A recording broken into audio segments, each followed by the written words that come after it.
আসসালামু আলাইকুম সাইদ ভাই, কেমন আছেন? কি অবস্থা? ওয়ালাইকুম আসসালাম ভাই। কখন আপনার মনে হয়েছে যে আপনি একজন উদ্যোক্তা হইতে চান? ফ্রেন্ডদের সাথে আলাপ হইতো যে তখন সবাই কি করতো যে গিঞ্জির ব্যবসা করতো, গিঞ্জি প্রিন্ট করে। কোভিড ওয়াজ আ ভেরি গুড মোটিভেটর। কোনো কাজে আসলে মিনিমাম 2 ইয়ার্স না দিলে তুমি বুঝবা না। মনে হচ্ছে যে আর করো না ব্যবসা, ছেড়ে দিই। এই জায়গাতে শেষ। একবার এটলিস্ট মনে হয় যে এই স্টার্টআপটা আসলে কাজ করবে না। তো নিজেকে মোটিভেট করি। আচ্ছা, আমি যেই লোকটাকে রিক্রুট করতেছি, ওর রিজিকের মালিক তো আমি না। দুনিয়া এবং ফিট দুনিয়াওয়ালা। আসসালামু আলাইকুম। ওয়েলকাম টু ফাউন্ডার্স টেবিল পডকাস্টে। সো এই পডকাস্টটাতে আমরা বিভিন্ন ফাউন্ডারদেরকে নিয়ে আসব, যারা কিনা একটা রিয়েল বিজনেস বিল্ড করছে এবং তারা এখনো খুব ভালো করতেছে। সো অ্যাটলিস্ট তারা লাস্ট 3 to 5 ইয়ার্স ধরে বিজনেসটা করতেছে বাংলাদেশে এবং স্ক্র্যাচ থেকে তারা এই বিজনেসগুলোকে বিল্ড করছে। তো এদের এক্সপেরিয়েন্স আমরা নিব। সো আজকে আমাদের পডকাস্টে যে গেস্ট হিসেবে আছে, তিনি হচ্ছেন সাইদুল আলম ভাই। সো বিনিয়োগ ডট আইও কো-ফাউন্ডার।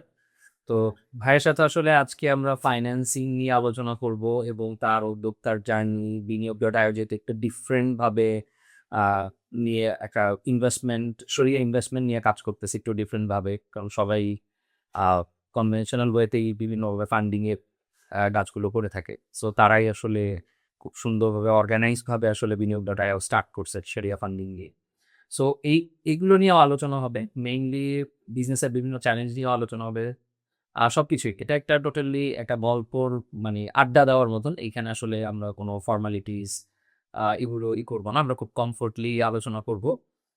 একটা গল্প করব আরকি। এই গল্পের মাঝখানেই আসলে আপনারা অনেক লার্নিং পেয়ে যাবেন, অনেক কিছু ফাইন্ডিংস আপনারা পেয়ে যাবেন হোপফুলি। আ আসসালামু আলাইকুম সাইদ ভাই, কেমন আছেন? কি অবস্থা? ওয়ালাইকুম আসসালাম ওয়াল ভাই। খবর আছে আলহামদুলিল্লাহ এবং থ্যাংক ইউ সো মাচ আমাকে ইনভাইট করার জন্য। আর প্রথম পডকাস্টের গেস্ট হিসেবে আসতে পেরে খুবই ভালো লাগছে। লুকিং ফরওয়ার্ড টু ইট। অবশ্যই হ্যাঁ, একটা আমার কাছে পডকাস্টের থেকেও মনে হচ্ছে যে আড্ডা দিতে আসছি। হ্যাঁ, রাইট। আমার আসলে ইচ্ছে ছিল যে আমি আড্ডা দিব। এমন পারসন দের সাথে আড্ডা দিব যাদের থেকে আসলে আমি দেখছি যে ধরেন আমরা যখন বসি, পার্সোনালি তো আমরা অনেক বসছি। আমরা কিন্তু ইন্ডাস্ট্রিতে অনেক ফাইন্ডিংস আসছে, অনেক চ্যালেঞ্জেস আসছে, যেগুলো নিয়ে আসলে কেউ কথা বলতেছে না। বা যেইভাবে ইন্ডাস্ট্রিতে আসলে আলোচনা হইতেছে, এইটা শুনে আসলে আ যে যারা নতুন বিজনেসে আসতেছে বা ইউথ যারা এরা কিন্তু রাইট দিকে যাচ্ছে না। সো ফলে কিন্তু বিভিন্ন ধরনের চ্যালেঞ্জেস ক্রিয়েট হচ্ছে। আমরা যেটা দেখতেছি। রাইট। তো এটা নিয়ে তো আমাদের আলোচনা হয়। তো এই আলোচনাটা একটু ক্যামেরাতে নিয়ে আসতে চাচ্ছি অ্যান্ড দেন আমাদের এই গল্পটা দিয়ে যদি কেউ একটু বেনিফিটেড হয় তাহলে তো ভালোই। সো একটা প্রোডাক্টিভ আড্ডা আরকি। সো পডকাস্ট হোক এটা যেইটাই বলুক, আমরা একটা আড্ডা দিচ্ছি সব।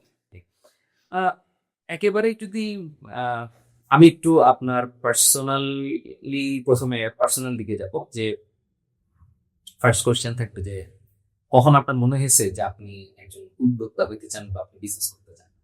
বিজনেস আসলে অনেক আগে থেকেই আমার ইচ্ছা ছিল। লাইক আমি যখন ইউনিভার্সিটিতে মানে গ্র্যাজুয়েশন এর পড়াশোনা করতেছি, তখন থেকে আমার ইচ্ছা ছিল যে নিজের একটা কিছু দাঁড়া করার। বাট যখন মানে গ্র্যাজুয়েশন শেষ করলাম ওই টাইমে আসলে একটু ইম্যাচিউর ছিলাম। পরিবারের ছোট ছেলে, দায়িত্ব কম ছিল। সো ওইভাবে দায়িত্ব নিয়ে একটা কাজ যে করব, ফ্রেন্ডদের সাথে আলাপ হইতো যে তখন সবাই কি করতো যে গিঞ্জির ব্যবসা করতো, গিঞ্জি প্রিন্ট করে। সো তাদের সাথে এরকম আলাপ করতাম। বাট আল্টিমেটলি তখন কিছু শুরু করা হয় নাই। আমি একটা জবে ঢুকে গেলাম। আমাকে অনেকেই সাজেস্ট করলো যে ফার্স্ট এ তুমি একটু এক্সপেরিয়েন্স নাও, কাজের এক্সপেরিয়েন্স নিয়ে দেন ওইটাকে অ্যাকচুয়ালি তোমার বিজনেসে অনেক হেল্প করবে। সো আমার ইচ্ছা তখন থেকে ছিল। কিন্তু জবে ঢুকার পর সর্ট অফ একটা কমফোর্ট জোনে চলে গেলাম। কমফোর্ট জোনটা থেকে বেরোতে আসলে কোভিড ওয়াজ আ ভেরি গুড মোটিভেটর।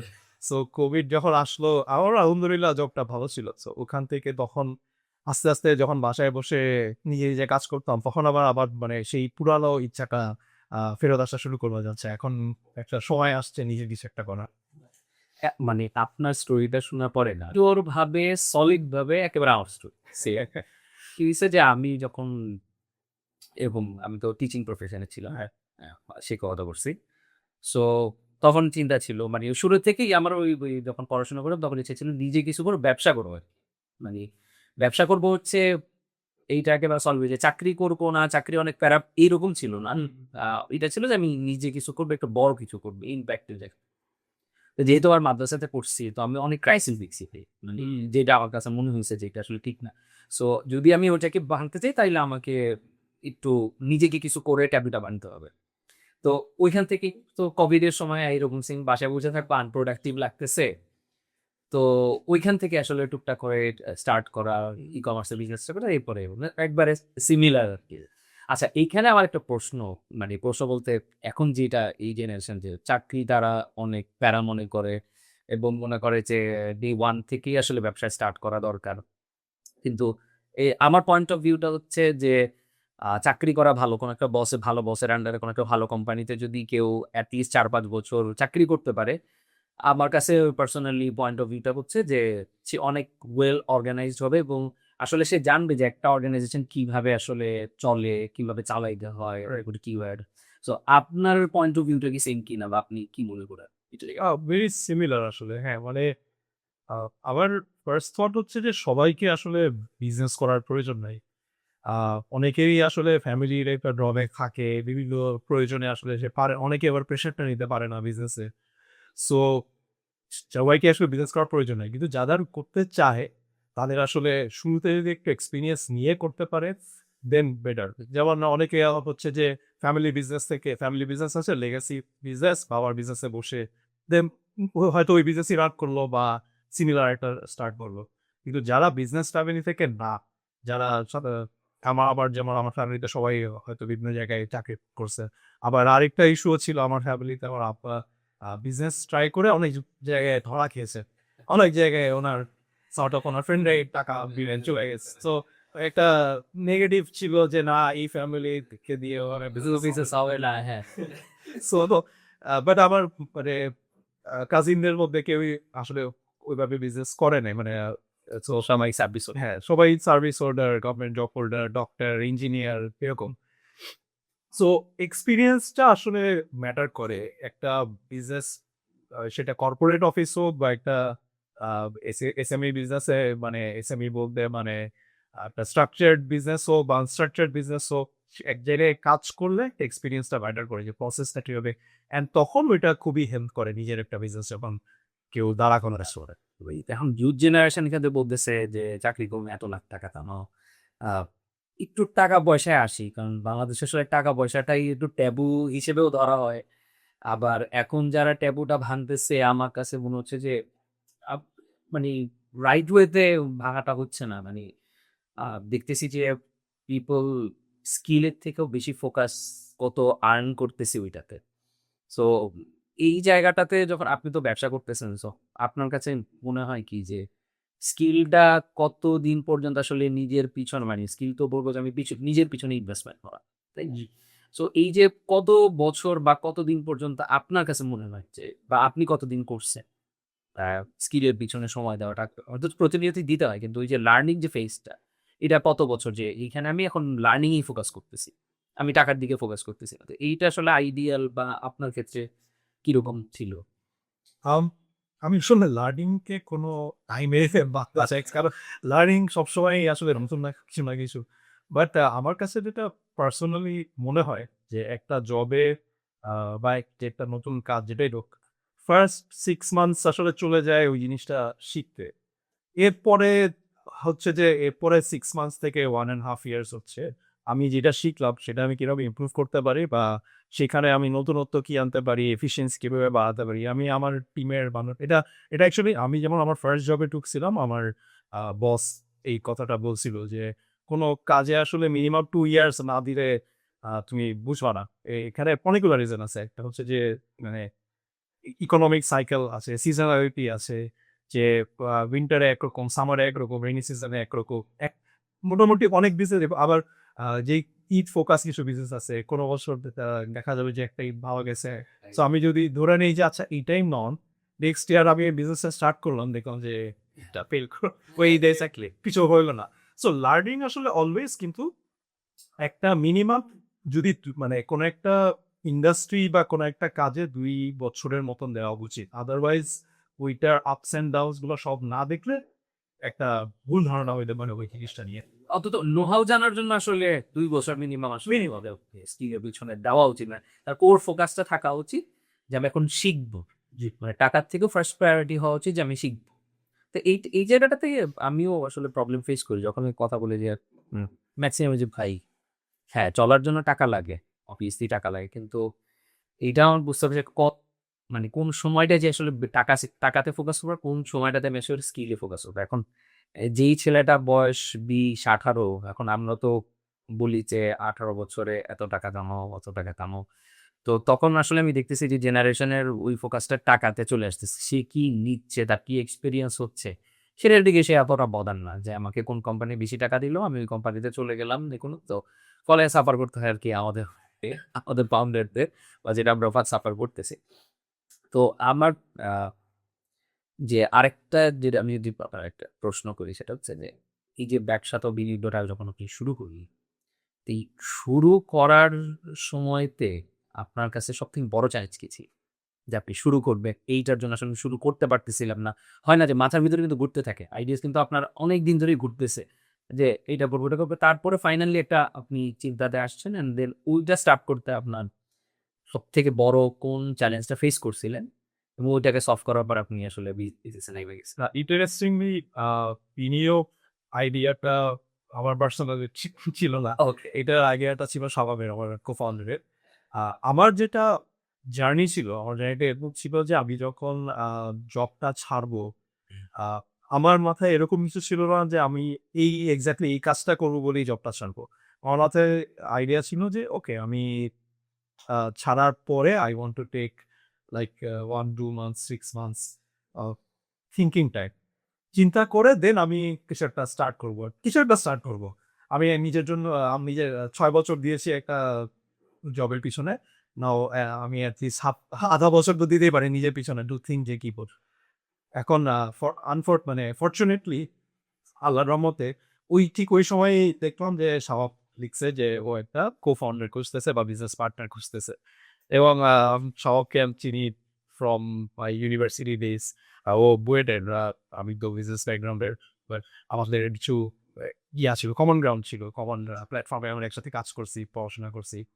সো ওটা দেখে ওর সাথে বসে আমরা একটা কফি আড্ডাতেই যখন ও বলল যে একটা আ শরিয়া কমপ্লায়েন্ট ইনভেস্টমেন্ট টাইপের একটা আইডিয়া নিয়ে কাজ করতে চায়, যেটা বাংলাদেশে মিসিং অ্যান্ড এইটা আসলে বাংলাদেশে ওই মুহূর্তে কেউ করতেছিল না। সো তখন আমার আরেকটা জায়গাতেও এটা হিট করলো যে আমি যখন ফাইন্যান্সে পড়াশোনা করছি আ আইবিএতে, তখন আমার একটা কিউরিওসিটি ছিল যে আচ্ছা মানে ফাইন্যান্স যখন কেউ ফার্স্ট টাইম দেখে যে time value of money, inflation, adjustment, interest, first time যখন ওই অ্যাঙ্গেল থেকে দেখে তখন কিন্তু জিনিসগুলোকে অনেক লজিক্যাল মনে হয়। বিকজ ওয়ার্ল্ড এভাবে চলতেছে। জিনিসগুলো লজিক্যাল না হলে তো ওয়ার্ল্ড এভাবে চলতো না। বাট আমার অলওয়েজ এটা কিউরিয়াস ছিল যে ইসলামে তাহলে কেন ইন্টারেস্টটা হারাম? সো তখন যখন শাবব ভাই বা বিভিন্ন কারণে আমার এই ৬ বছর এটা নিয়ে কাজ করা হয় নাই। শাওয়াব যখন বলল যে ওইটা নিয়ে কাজ করতে চায়, তখন আবার সেই পুরানো কিউরিওসিটিটা জাগ্রত হইল এবং আমার কাছে মনে হলো যে বিজনেস যদি করতেই হয়, তাহলে আমি এমন একটা বিজনেসই করি না কেন যেটা মানে আল্লাহর মতেও কাজ কাজ করতেছে। করবে এবং ওইটা আসলে দাওয়ার জন্য কাজ করবেন। সবকিছু দুনিয়া এবং ফির দুনিয়া ওয়াল আখির এটা আরকি যে আমরা দুনিয়া এবং আখিরাতের জন্যই তো দোয়া করি এবং আমাদের বিজনেস গুলো এরকম হওয়া উচিত। ফ্যান্টাস্টিক মানে এটা খুবই সো মানে আমার যেটা মানে প্রশ্ন নেক্সট যেটা আমি আপনার কাছে আসলে জানতে চাই সেটা হচ্ছে এই যে আ আপনারা ৪ বছর শেষ করলেন। তিনি আপনার যাত্রা ৫ বছর চলতেছে। আ কি মনে হইছে যে লাস্ট 4 ইয়ার্স এ এই ভুলগুলো যদি আমি না করতাম বা বিজনেসে এই ভুলগুলো যদি কেউ না করে তাইলে তার অনেক বেশি ভালো গ্রোথ হবে। আপনি অ্যাডভাইস যদি দেন যে বিজনেসে ভাই এই ৪ টা বড় মিস্টেক বা আপনার কাছে মনে হচ্ছে এই ৪ টা মিস্টেকের জন্য আমরা একটু পিছিয়ে গেছি। যদিও প্রত্যেকটা মিস্টেকই আমাদেরকে অনেক বড় ফাইন্ডিংস দেয়। যত বড় মিস্টেক করি তত বড় লার্নিং আমাদের আসে। কিন্তু তারপরেও ধরুন আপনার থেকে আমরা ওই লার্নিংটা কিভাবে নিতে পারি? যে আপনি এই ৪ টা বা এই ৩ টা পার্টিকুলার লার্নিং আপনার হইছে বড় যে এগুলো আসলে প্রত্যেকটা বিজনেসেরই হইতে পারে বা কমন এটা যেটাই বড় লার্নিং আ মনে হইছে যে আর করব না ব্যবসা। ছেড়ে দেই। এই জায়গা থেকেই মানে এই জায়গাতেই শেষ। এরকম হয় না? ২-১ বার হয়। আর করব না ব্যবসা ছেড়ে দেই। ১ম ব্যবসার ১ম ২ বছর বা ৩ বছর আসলে অলমোস্ট এটা ডেইলি উইকলি মনে হইতো। যেমন এরকমও হয়েছে যে সকালে মানে একটা মিটিং করার পর মনে হয়েছে যে দূর এইটা হবে না, এই ব্যবসাটা এই বাংলাদেশে হবে না। আবার বিকালে হয়তো দেখা গেছে আরেকটা মিটিং এর পর আমার কাছে মনে হয়েছে যে না, লেগে থাকলে ইনশাল্লাহ সেটা হবে। এটা তো ভালো কিছু একটা করতেছি, ইনশাল্লাহ হবে। এবং আমি পরবর্তীতে যেটা টের পেলাম যে এটা আমার একার না, এটা আসলে যারাই মানে স্টার্টআপ মডেলে কাজ করতেছেন, রেগুলার বিজনেসম্যানদের কথা আমি বলতে পারি না। যারা স্টার্টআপ মডেলে কাজ করতেছে, আমার যাদের সাথে কথাবার্তা হয়, অনেকেরই আসলে এরকম মনে হয় যে সপ্তাহে একবার এটলিস্ট মনে হয় যে এই স্টার্টআপ আসলে কাজ করবে না। লার্নিং আসলে আমার মানে আমি যদি বলতে যাই আমার মাথায় সব আমার বিজনেসে বা আমার ইন্ডাস্ট্রি নিয়ে এক্স্যাক্টলি আসতেছে, সেরকম কমন যেটা অ্যাজ আ সাজেশন দিতে পারবো সেরকম কিছু আসতেছে না। আমি যদি বলি বিগেস্ট লার্নিং কি, সেটা হচ্ছে যে আমাদের পিপল মানে বাংলাদেশে ইকোনমিক যে সিচুয়েশন, এখানে আসলে স্ট্রাকচার ইজ ভেরি ইম্পর্টেন্ট, যেটা এই মুহূর্তে নাই। সো অনেক ট্রাস্ট এবং ইয়ার মাধ্যমে সব ট্রানজ্যাকশন সবকিছু হচ্ছে। সো এই যে আমরা যদি একটা স্ট্রাকচার দাঁড়া করাইতে পারি, যেটা অনেক বিজনেস ট্রাই করেছে, অনেকে ট্রাই করে ফেক করে বন্ধ হয়ে গেছে, অনেকে এখনো ট্রাই করে যাচ্ছে, যে মানুষের ট্রানজ্যাকশনের মধ্যে যদি একটা মানে সিম্পলি ট্রাস্টের মধ্যে না থেকে আমরা যদি একটা স্ট্রাকচার্ড ওয়েতে যেতে পারি, এটা ইজ ভেরি ইম্পর্টেন্ট। এবং আমার কাছে মনে হয় যে এই মিসিং জিনিসটা নিয়ে আসলে কাজ করা possible, but at the same time it's a very massive task. মানে মাঝে মাঝে এটাও মনে হয় যে এটা আসলে গভর্নমেন্ট লেভেলের টাস্ক, এটা আমাদের মতন মানে ইন্ডিভিজুয়ালরা যারা গ্রুপ থেকে কাজ করতে চাই তাদের জন্য না। এটা one of the biggest learning. So এটার লার্নিংটার এন্ড গোলটা কি? এন্ড গোলটা হচ্ছে বেসিক্যালি যে মানে আমাদের যে ফাইন্যান্সিং কাজ যেটা আমরা করতেছি একটা প্ল্যাটফর্মের মাধ্যমে, মানে আমরা চাচ্ছি আল্টিমেটলি যে মানুষকে একটা প্রসেসের মধ্যে ইয়াতে ফাইন্যান্সিং গুলো হইতে পারে। আমি তার অ্যাবিলিটি টু রিপেটা জাস্ট জাজ করলেই হয়ে যাবে। তার ইনটেনশন যদি খারাপও থাকে, আমি তাকে ওই প্রসেসে যাতে কাজ করাইতে পারি। সো আমাকে এটা যেটা বললাম যে এটা একটা ইন্ডাস্ট্রি স্পেসিফিক আসলে লার্নিং হয়ে যায়, বিগেস্ট লার্নিং। আর এরপরে হচ্ছে পিপল ম্যানেজমেন্ট নিয়ে একটা বড় লার্নিং হয়েছে। এটাও কমন, এটাও কম। হ্যাঁ, এটা আসলে আহ আবার আমি যখন জবে ছিলাম, আমার মানে ৪-৫ বছর হয়ে যাওয়ার পর যখন একটা সিনিয়র রোলে গেছি, মানে আমি চাচ্ছিলাম যে আমার নিজের একটা টিম হোক। সো এখানে ফর ওয়ান রিজন হচ্ছিল না। সো আমি কখনো এরকম পিপল ম্যানেজ করি নাই। যখন বিজনেসে এসে পিপল ম্যানেজ করা শুরু করলাম, এখানে এক ম্যাসিভ লার্নিং হয়েছে। এবং এইটা আসলে সাজেশন দিয়ে আমি জানি না কিভাবে অ্যান্সার করা যায়, বিকজ প্রত্যেকটা মানুষের আসলে আলাদা আলাদা নিডস, মানে ক্যারেক্টারিস্টিক্স আছে, আলাদা করে ইয়া করা লাগে। বাট অ্যাজ আ মানে এবং অলসো কোম্পানির সাইজের উপরেও ডিপেন্ড করে। আমি যখন কোম্পানি মাত্র ১০ জনের, তখন আমি মাত্র সবার সাথে আলাদা আলাদা করে বসতে পারতেছি, কথা বলতে পারতেছি। বাট আস্তে আস্তে যখন আমরা অলমোস্ট 24 পিপল হয়ে গেছি, তো এখন হয়তো আমার ওইভাবে সবার সাথে আলাদা করে বসা হচ্ছে না। সো তখন আবার একটা ডেলিগেশনের কাজ করা লাগতেছে, ওইটা আবার একটা নতুন লার্নিং। সো এইখানেই সাইদ ভাই, আমি যদি আপনার সাথে একটু অ্যাড করছি যে আমার আমার আপনার লার্নিং এ আমার আমি ধরেন আপনি যে বললেন যে প্রতিদিনই এরকম বা প্রতি সপ্তাহে মনে হইতো যে ব্যবসাটা ছেড়ে দিই। বিলিভ মি ভাই, আমারও এরকম মনে হতো। এই আর ব্যবসা করব না। আমি তো পার্সোনালি কাজ করলেই তো আমি করতে পারি। কোর্স করাইলেই তো আমার ভালো টাকা। তা কেন আমি একটা টিম বিল্ড করে এভাবে বিজনেস, তো এরকম হইতো যে এরকম তো বুঝেনি যে একটা অনেক প্রেশার যে এন্ড অফ দ্য মান্থে আপনার যে ওই টাকাটা গুনতেই হবে। আপনার পকেটে টাকা ঢুকুক বা না ঢুকুক, আপনি ঠিকভাবে খেতে পারেন বা না পারেন হোয়াটএভার, কিন্তু যে পিপল গুলোকে আপনি রিক্রুট করছেন তাতে তো রাইট। সো তখন মনে হয় যে আচ্ছা ছাঁটাই কাটাই করে বিজনেস ছোট করে ফেলি, এরকম অল্প কম। আর এখানে যেটা আপনি বলতেছেন, আমরা আসলে ফার্স্টলি লিডারশিপটা নিয়ে খুব চ্যালেঞ্জ ফেস করি। আমি আপনার কথা যেটা বললাম, আমিও সেম জায়গাতে যে আমি যে একটু ডেলিগেটটা করে দিব যে ভাই তুমি এই পার্টটা দেখো, ওইটা নিয়ে আমি আর চিন্তা করতে হবে না। আপনার তো ভাই co-founder আছে যারা কিনা সোলো, মানে আমার এরকম সিচুয়েশন আমি যে একটু বলবো যে আমার এই প্রবলেমটা হইতেছে, আমি কার সাথে শেয়ার করবো? আমার ওই শেয়ার করার পারসন, আপনি তো ধরেন আপনার co-founder এর সাথে একটু আলাপ করতে পারতেছেন যে আচ্ছা এই চ্যালেঞ্জটা এইটা হইতেছে, ওইটা হইতেছে। তো তখন মনে হয়েছে যে বাংলাদেশের মানুষ তো বলে যে পার্টনারশিপ বিজনেস ভালো না, এটা না ওইটা না। কিন্তু একটা সার্টেন টাইম পর আমার কাছে মনে হয় যে co-founder থাকা মানে ভালো একটা co-founder থাকা একটা ব্লেসিং। অনেক বড় ব্লেসিং। এট লিস্ট ওই স্ট্রেসটা তার সাথে শেয়ার করা যায়। কিছুটা হলেও কমে। যেখানে সোলো প্রোপ্রাইটারশিপ বা যারা সিঙ্গেল মানে সোলো ভাবে কাজ করতেছে, বিজনেস রান করতেছে। তো বলার দুইটাই আছে আসলে। যেমন আমার তো শেয়ার্ড অফিস আছে এই মুহূর্তে। ওইখানে আরেকটা কোম্পানি আছে যারা ২ টা co-founder ছিল। বাট কয়েক মাস পরে দেখি যে একজন আর অফিসে আসতেছে না। পরে ভাইয়াকে জিজ্ঞেস করলাম যে, "ভাইয়া ওনাকে আর দেখি না।" বলে, "আমাদের মধ্যে একটু ঝামেলা হইছে।" উনি মাঝে, মাঝে এসে আমাদেরকে বলে যে, "ভাই আপনাদেরকে দেখলে আমার খুব ভালো লাগে। আবার একটু হিংসাও হয় যে আপনাদের কোঅর্ডিনেশন এত ভালো।" সো হ্যাঁ, ২ টাই আছে যে মানে co-founder অফকোর্স ইম্পোর্টেন্ট। অনেক but at the same time ওই মাইন্ডসেটটা টা বিল্ডটা থাকাটা ইম্পর্টেন্ট। হ্যাঁ, যে অনেকটা co-founder মানে আমার কাছে মনে হয় যে অনেকটা জীবনসঙ্গী কিন্তু চুজ করা যে co-founder চুজ করাটা। যদি ভালো হয় তাহলে তো আলহামদুলিল্লাহ খুবই ভালো। আর যদি বাই এনি চান্স আসলে না মিলে তখন আসলে আর আমি যদি আরেকটা জাস্ট লাস্ট একটা লার্নিং বলি ইম্পোর্টেন্ট বা এটা সর্ট অফ একটা ফিলোসফিক্যাল লার্নিং আরকি। এটা হচ্ছে আপনি যে বললেন ওই যে মাস শেষে বেতন দেওয়ার বিষয়টা নিয়ে ওইটা নিয়ে যে একটা রিজিকের লার্নিং আরকি। যে যখন আমি জবে ছিলাম, ইট ওয়াজ লাইক হ্যাঁ, মাসে আমার চলে আসতেছে। কিন্তু এই বিজনেসে আসার পর মানে খুব তখনকার মানে যারা জবে ছিল তারা আসলে ওই মাইন্ডসেটটা থাকে যে আচ্ছা এই জবটাই আসলে আমাকে টাকা দিচ্ছে। কিন্তু যারা বিজনেস করতেছে তখন তারা বুঝতে পারে যে না টাকাটা আসলে আমাকে বিজনেস দিচ্ছে না। টাকাটা আসলে আল্লাহ দিচ্ছে। রিজিকটা আসলে আল্লাহ দিচ্ছে। সো এই মাইন্ডসেটটা যখন আমি এইজন্যই মানে এটা আমি কাউকে দোষ দিচ্ছি না। এটা আসলে আমাদের ব্রেইনটা এভাবে ওয়ার্ড যে আ যেখান থেকে আমার স্ট্যাবিলিটিটা আসতেছে আমি সেইটাকে ছাড়তে চাই না। মানুষের ব্রেইন আসলে এখন ওইভাবে ওয়ার্ড হয়ে গেছে লাস্ট ১০০ বছরই। তার আগে কিন্তু এই জিনিসটা ছিল না।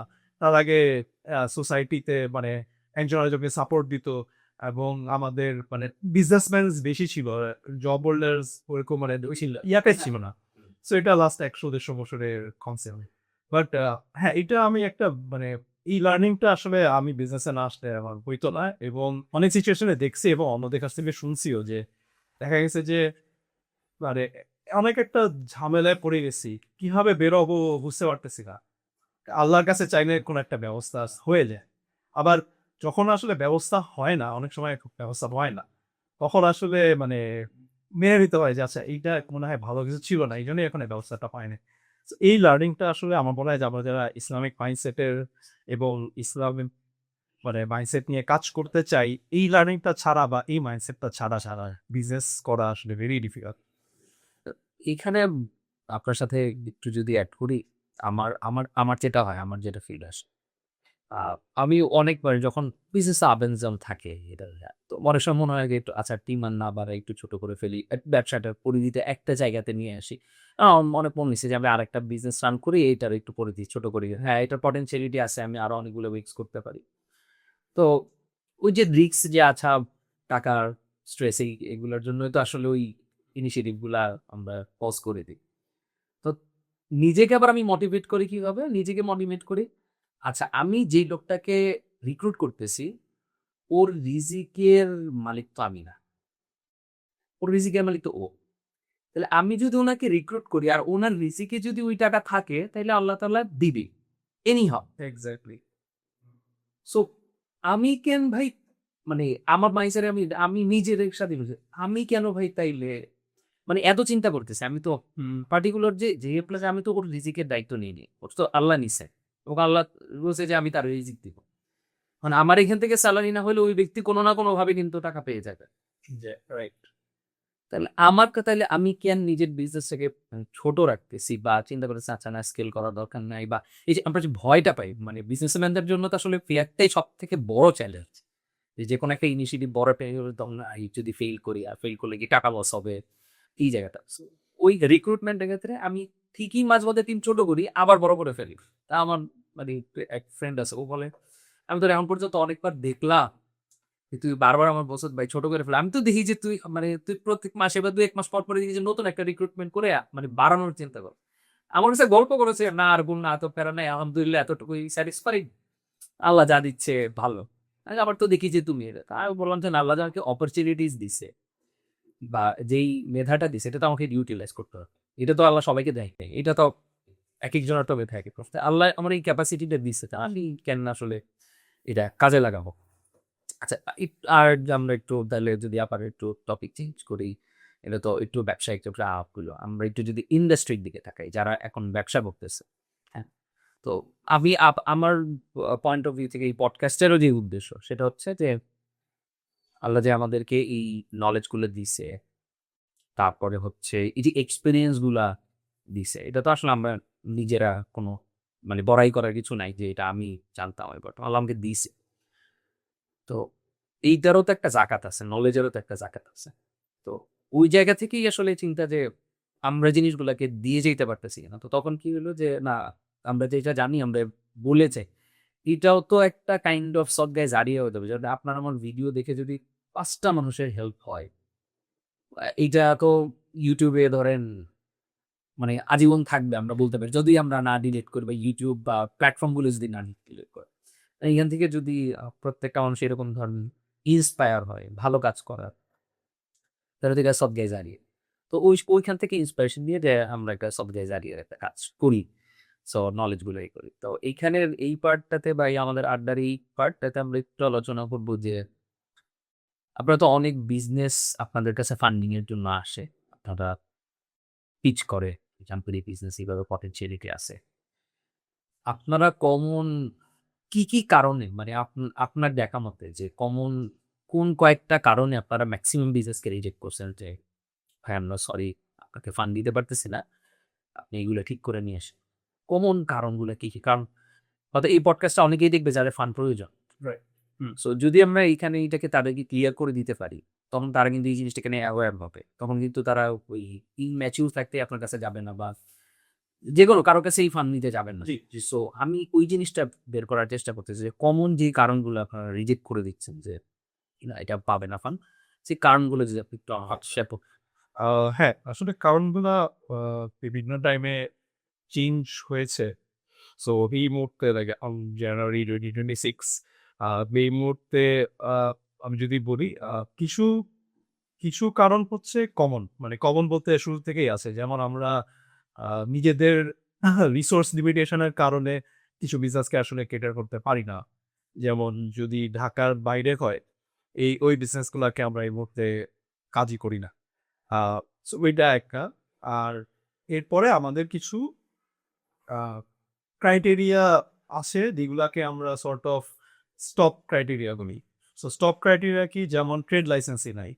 সো আমরা একটা মানে যে হচ্ছে বিজনেস করতেছে বাট বাংলাদেশের অ্যাকচুয়ালি রেজিস্টার্ড না, তার সাথে ওই বিজনেসের সাথে মানে কাজ করি তো ব্যবসায়ী না। হ্যাঁ, উনি তো আসলে ব্যবসায়ী না। ওনার সাথে আমি চুক্তিটা করব কিভাবে? হ্যাঁ, সো এরকম কিছু স্টক ক্রাইটেরিয়া হচ্ছে যে আপনার মিনিমাম একটা মান্থলি রেভিনিউ থাকা উচিত। যেমন মিনিমাম হচ্ছে ৩ লাখ থেকে ৫ লাখ টাকার সেলস থাকা উচিত। বা এট লিস্ট বছরে ৫০ লাখ ৬০ লাখ টাকা থাকা উচিত। কারণ আদারওয়াইজ তার হচ্ছে যে ওই মানে আমাদের প্ল্যাটফর্মেও তো একটা আ ইয়া আছে কি বলে? অ্যামাউন্ট মিনিমাম একটা অ্যামাউন্ট আছে। সো এখন যার মিনিমাম বছরে হয়তো ৫০ লাখ টাকার সেলস নাই বা রেভিনিউ নাই, তার সাথে আসলে আমাদের ওই কাজ করার স্কোপটা তৈরি হয় না। এরকম কিছু স্টপ ক্রাইটেরিয়া আছে যেইগুলা হচ্ছে আমরা শুরুতেই মানে বিজনেসকে বলে দিই যে, "ভাইয়া সরি, এই ক্রাইটেরিয়ার জন্য আমাকে আপনার সাথে এই মুহূর্তে কাজ করতে পারতেছি না।"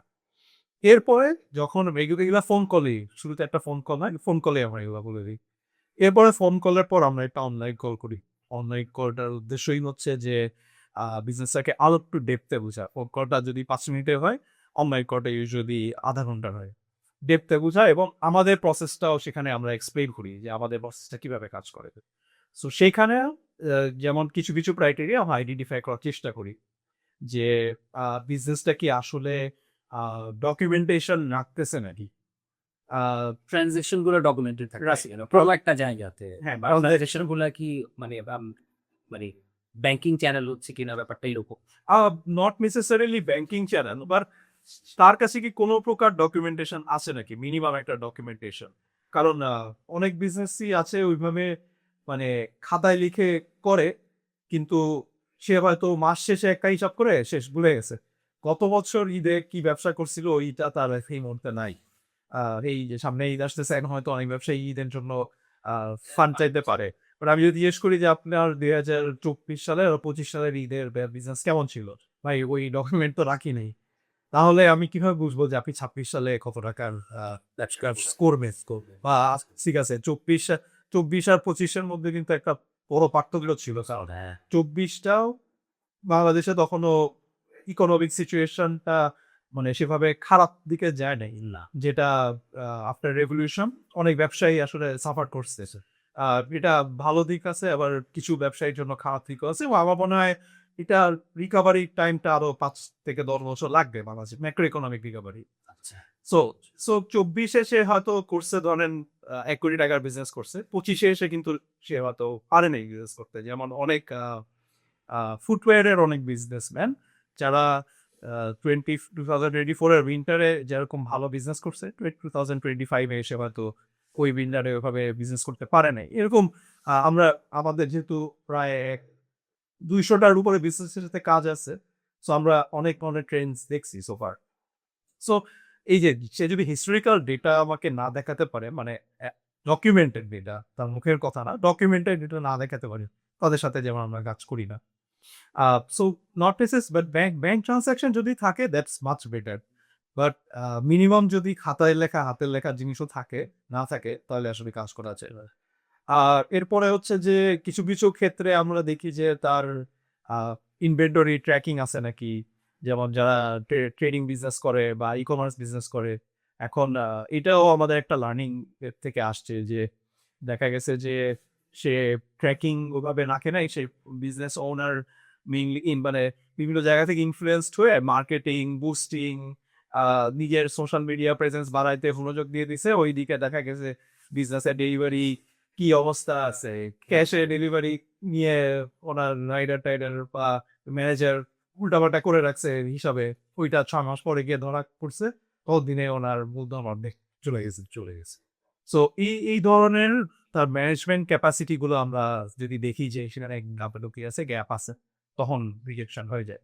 সো মেজর এইগুলাই। আর কিছু ক্ষেত্রে সার্ভিস বেসড বিজনেসের সাথে আমরা কাজ করতে পারি না। বিকজ আমাদের মডেলটা হচ্ছে মোর প্রোডাক্ট বা যারা ম্যানুফ্যাকচারিং রিলেটেড তাদের সাথে আমরা বেশি মানে আমাদের মডেলটা বেশি কাজ করে। যারা সার্ভিস বেস তাদের সাথে যদি একদম প্রপার লাইক একদম ট্রান্সপারেন্ট এবং ভেরিফায়েবল ডকুমেন্টেশন মানে এই ইনকাম অ্যান্ড এক্সপেন্স না থাকে তাহলে আসলে তাদের সাথে আমরা ওভাবে কাজ করতে পারি না।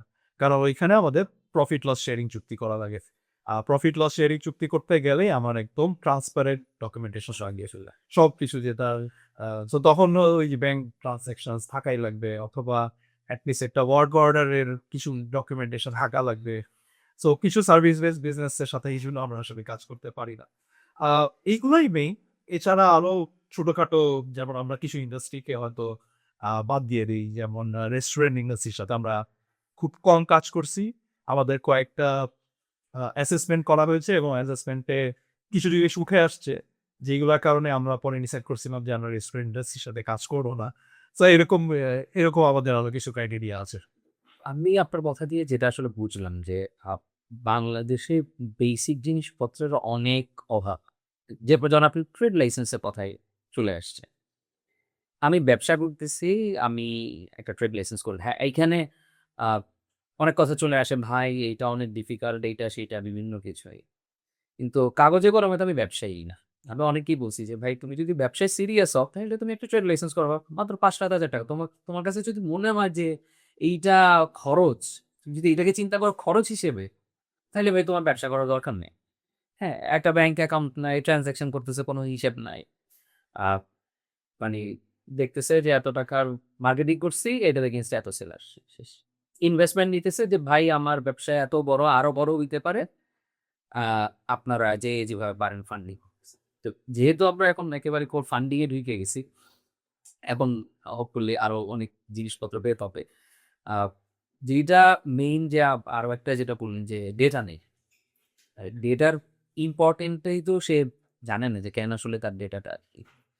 যেমন আপনার সাথে গল্প করতেছিলাম যে পডকাস্টের আগে যে আমার জাস্ট মান্থলি P&L মানে প্রফিট লসের রিপোর্ট দেখে আমি ধরে ফেলছি আমার কোন সেগমেন্টে কি প্রবলেম হচ্ছে। মানে ওই সেগমেন্টে আমার এইটা মানে থাকার কথা কিন্তু এটা থাকতেছে না, এই প্রফিটটা থাকতেছে না, যে কোনো একটা বটলনেক আছে বা কোনো একটা জায়গা থেকে টাকাটা আমি লুজ করতেছি। তো আপনার কাছে কি মনে হইতেছে না যে এই যে সারাদিন উদ্যোক্তারা বসে বসে মার্কেটিং কন্টেন্ট নিয়ে চিল্লাফাল্লা করতেছে,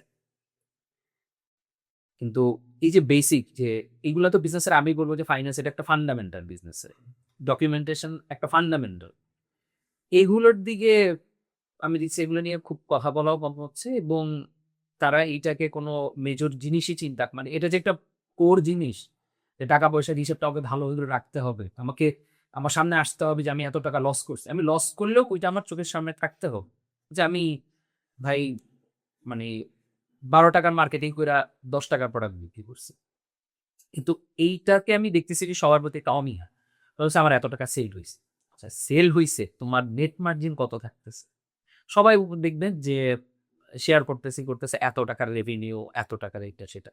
কিন্তু নেট মার্জিন কত রাখতে পারছে সেটি কিন্তু কেউ শেয়ার করতে পারতেছে না। এবং যদি মানে আপনারা তো হয়তো সাফার করছেন না যে যখনই নেট মার্জিনের কথা জিজ্ঞেস করছেন সে আসমান ফেরা পড়ে। তাইলে দেখতে হবে তো। সবাই গ্রস মার্জিনটা আমি তো এটা কেনা পড়ছিল 10 টাকায়, বিক্রি করছি 15 টাকায়। কিন্তু মাঝখানের ওই 5 টাকার মধ্যে কি আসলে আরো বেশি খরচ হয়েছে নাকি?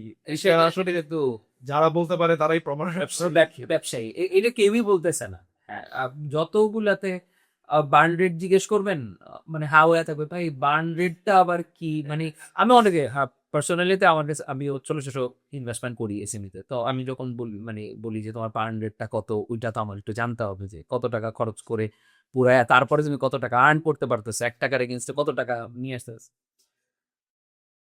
মানে দিতে পারে না। তার মানে হচ্ছে তখন আমি বুঝলাম যে আসলে সমস্যা হচ্ছে ফান্ডামেন্টাল, যে তাদের কাছে বিজনেসটা মনে হচ্ছে মার্কেটিং আর কন্টেন্ট, এই দুইটা আমার ভালো থাকলে আমি ব্যবসায়ী সফল। কারণ আমি যেহেতু এজেন্সির ওনার, আমি এটা খুব ভালোভাবে ভাই ফিল করি যে মানুষ এমন ভাবে এইসব বলে যে তার পুরা জিনিসটাই হচ্ছে মার্কেটিং আর কন্টেন্টের উপর।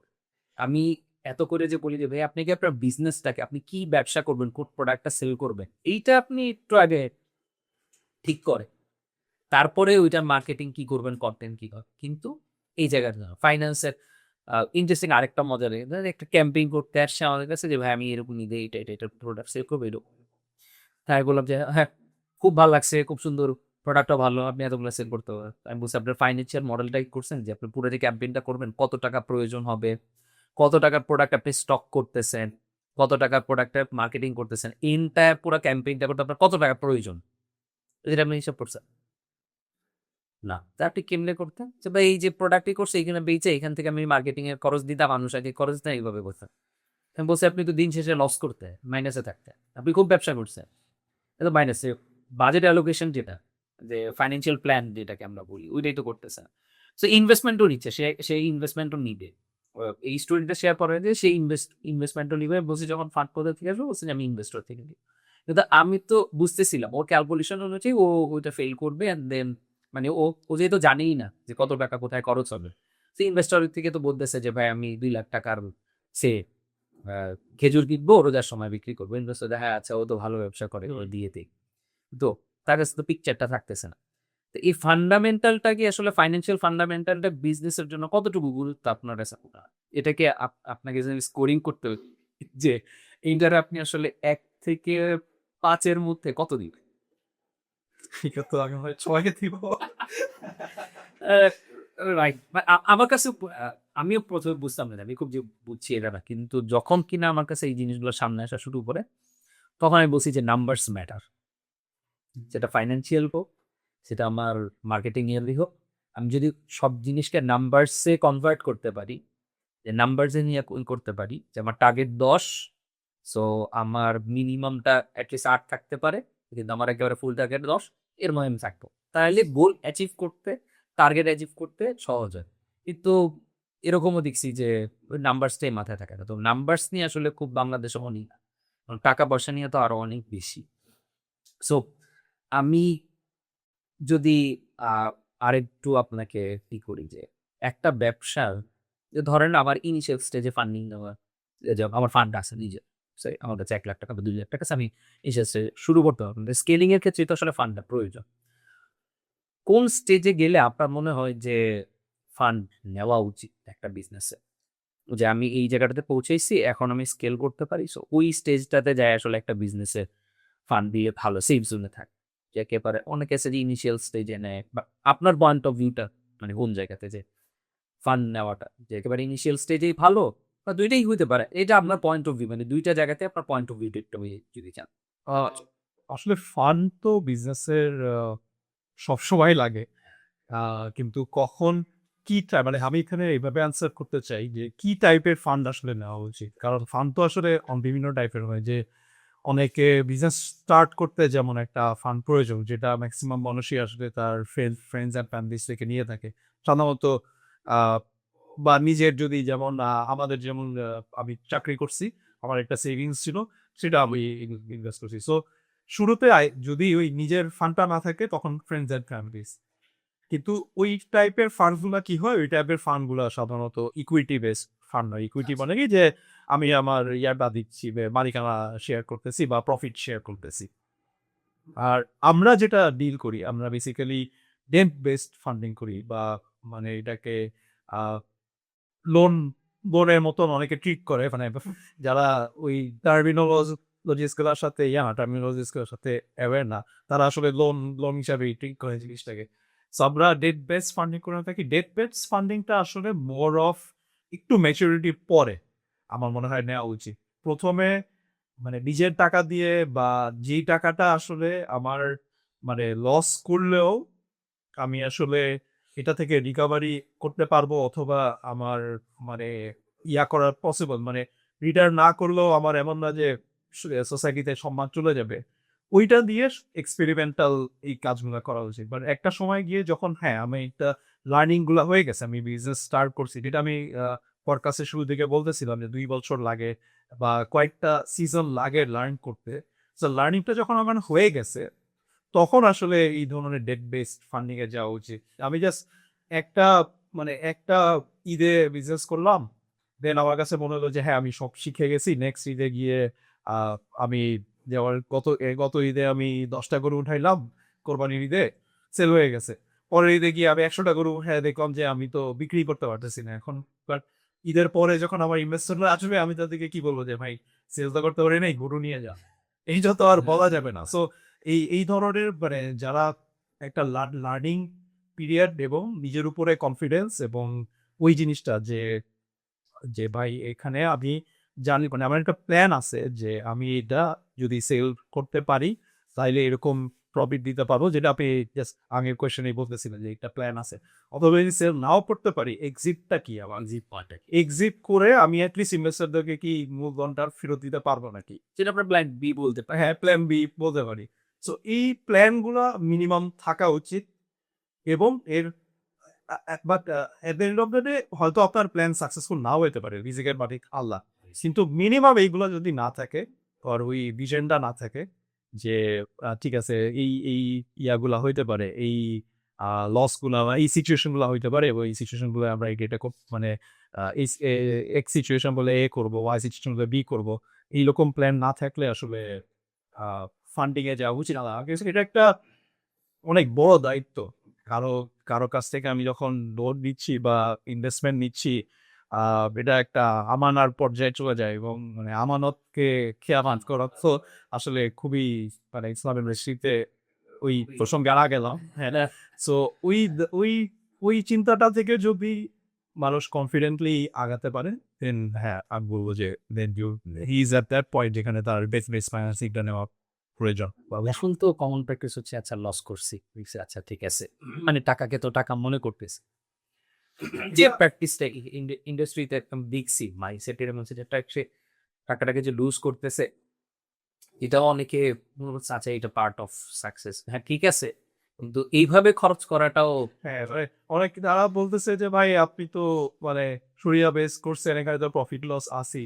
কিন্তু প্রফিট লসের কন্ডিশনে কিন্তু এটাও বলা থাকে যে যদি ম্যানেজমেন্ট গাফিলতি থাকে, যে তাহলে কিন্তু সেখানে লসের ভাগিদার হবে না ইনভেস্টর। সেখানে ম্যানেজমেন্টের গাফিলতির কারণে তাকে কিন্তু প্রিন্সিপালটা রেকর্ড করতেই হবে। বাট এটা অনেকেই জানে না। মানে তাও আমরা তো বুঝি যে মানে তাও ভরসা করে কিন্তু আল্লাহ তো আমাকে করার জন্য মানে আমার যে কাজগুলো ওইটার জন্য তো আমাকে জিজ্ঞেস করবে তুমি এগুলো করছো কি। সো দেখা যায় যে আমাদের যে ইনিশিয়েটিভ গুলো নেওয়া উচিত যে সেফটির জন্য, যে টাকাটা যাতে আমরা লস না হয়, ওই ইনিশিয়েটিভই তো আমরা দিই।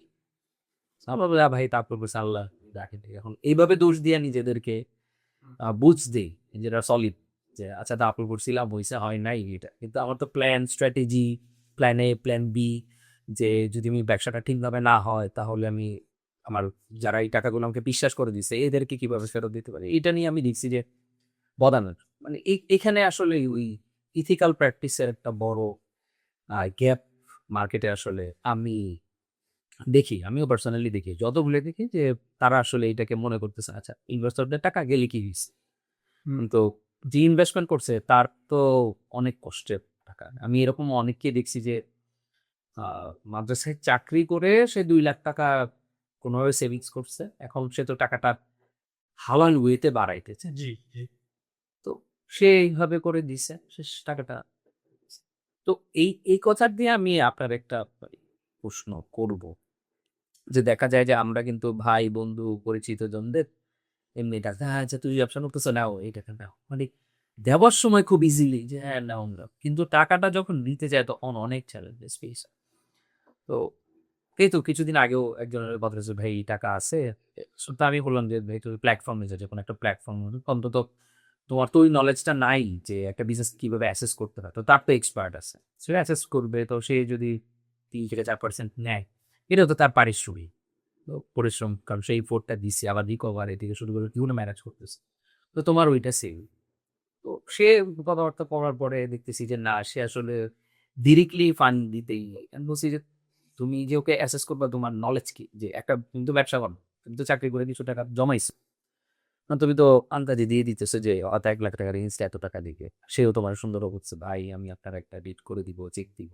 বলছি ডিট দিলে চেক দিলে এটা দিয়ে তুমি কি করবা, তুমি তো জানো না যে এটার এগেনস্টে কিভাবে তার মানে অ্যাকশন নিতে হবে, বা যে ডকুমেন্টটা সে দিছে এটা কি প্রপার কিনা, এটা দিয়ে আসলে তার বিরুদ্ধে অ্যাকশন নেওয়া যাবে কি। তখন বলতেছে ভাই এটা তো আমি চিন্তা করি নি। আমি বলছি এর জন্য প্ল্যাটফর্ম মাচ মোর বেটার।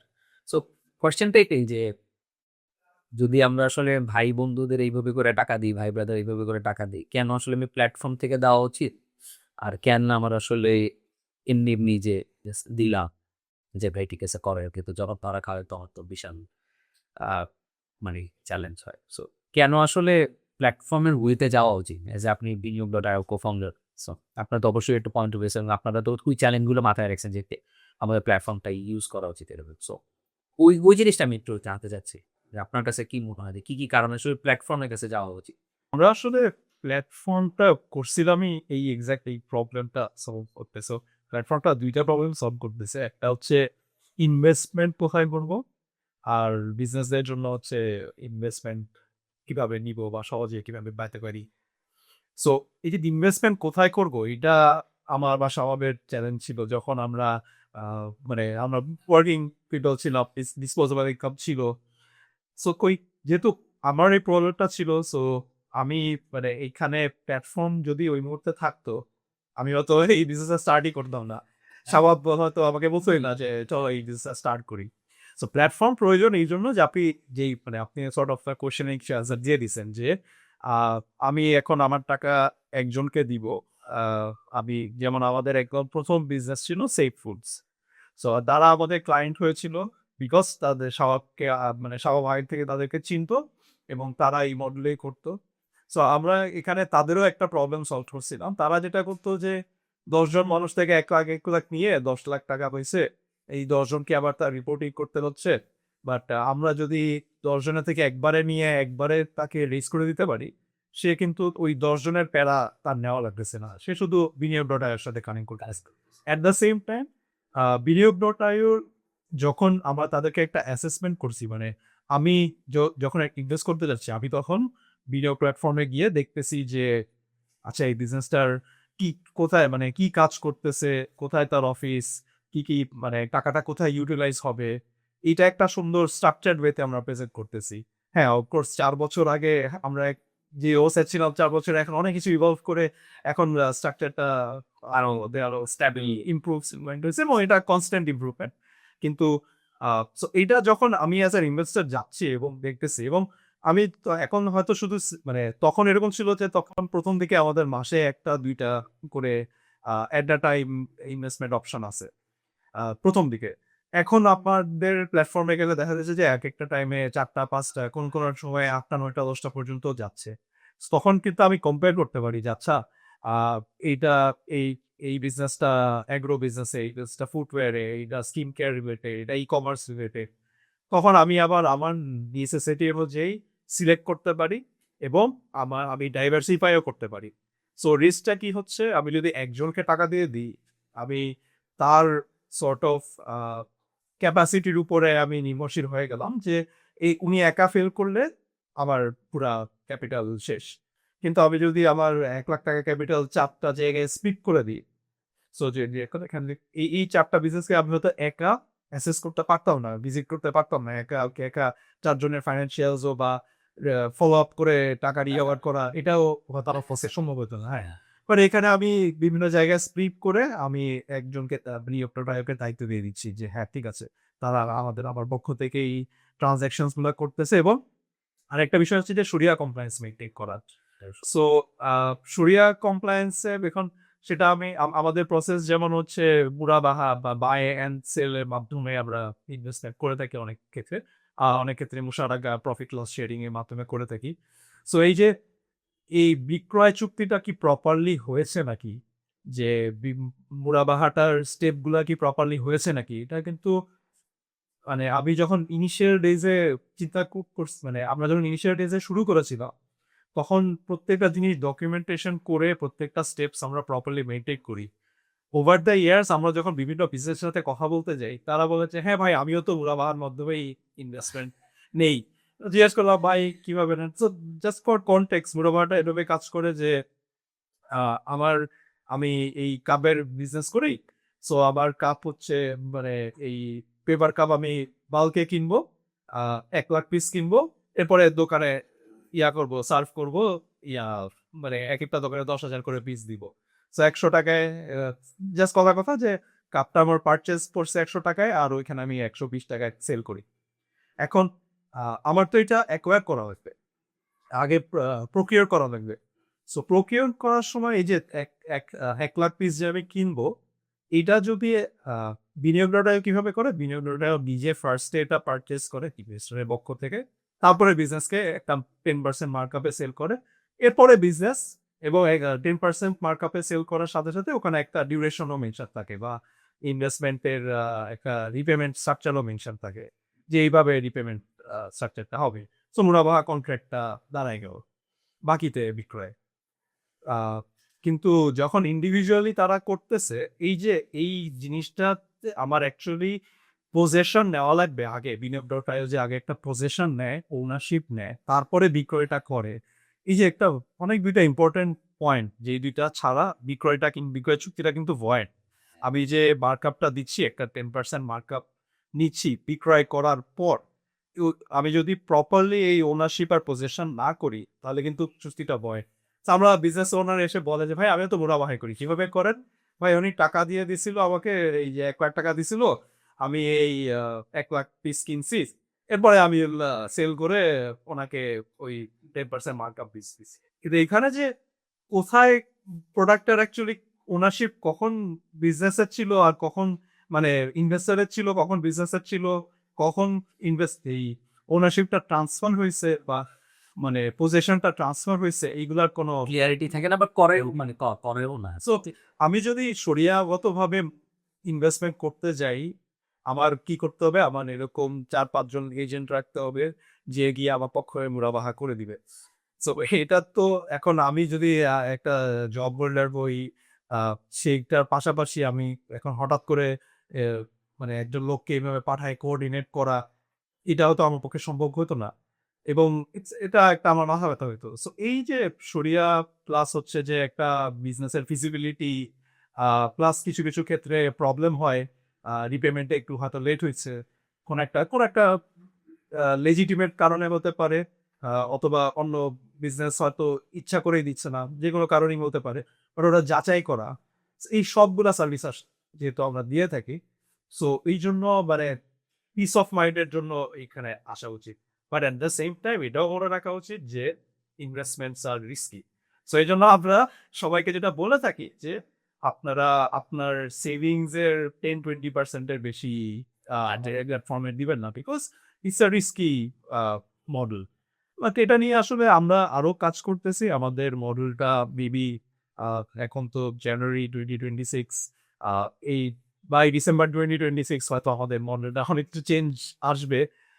তখন হয়তো এই যে এই রিস্ক ফ্যাক্টরস গুলো আমরা আরো কমায় আনতে পারবো ইনশাল্লাহ। এটা নিয়ে আমরা কাজ করতেছি। আমি এই যে স্ক্যামিং এর কথায় যেহেতু আসলো, আহ, কেউ যদি ইনভেস্টমেন্ট করতে চায় না, অন্তত এখন অনেকে তো আছে পার্সোনাল, সবাই তো প্ল্যাটফর্মে আসবে, অনেকে পার্সোনালি ইনভেস্ট করবে বিজনেস। সো তারা আসলে কিভাবে বুঝবে অ্যাটলিস্ট যে এ আসলে স্ক্যাম করতেছে, এর যে আমাকে প্রপোজালটা দিছে বা যেটা প্রপোজ করতেছে প্রফিট শেয়ার নিয়ে, এটা আসলে ভ্যালিড না, অথেন্টিক না। তো এটা কিভাবে বুঝতে পারে তারা যে আমি কোনো প্ল্যাটফর্মে তো আমি পার্সোনালি দিয়েছি?